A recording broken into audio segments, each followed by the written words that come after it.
Deməli, sualın şərtində bizə verilir ki, ədədi silsilədə A1 bərabərdir 4 və istənilən n və n natural ədədləri üçün m n-dən fərqlidir. Sn bölü Sn bərabərdir m kvadratı bölü n kvadratı olarsa, silsilənin ümumi həddi AN-i tapın. Biz Sn-i və Sm-in hər birini silsilənin ədəd silsilənin ilk ədədinin cəmi düsturu ilə tapıb, müəyyən çevirmələri etsək, AN-i tapa bilərik. Sualı daha praktik üsulla həll etmək üçün biz baxırıq ki, bizə nəyi veriblər? A1-i veriblər. Bütün ardıcıllıqlarda ilk bir həddin cəmi S1 A1-ə bərabər olduğuna görə biz burada m-in yerinə 1 yazırıq. M bərabərdir 1. M-in yerinə 1 yazsaq olur S1 bölü Sn.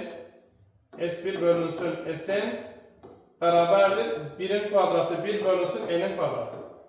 Və tənasibi həll etsək buradan Sn bərabərdir m kvadratı vurulsun S1. Və buradan Sn bərabərdir m kvadratı vurulsun S1-in əvəzinə nə yazırıq? A1 yazırıq.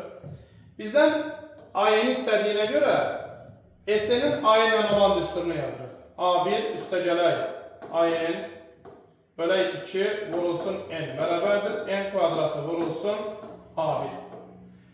N natural ədəd olduğuna görə bunun hər tərəfini n-ə bölsək kökü itirmirik. Və A1-in yerinə 4 yazsaq, olur 4 üstəgəlinsin AN bölünsün 2 bərabərdir n vurulsun 4, yəni 4n. Buradan 4 üstəgəlinsin AN bərabərdir 2-ni 4n-ə vursaq 8n və beləliklə AN bərabərdir 8n çıxılsın 4 alınır.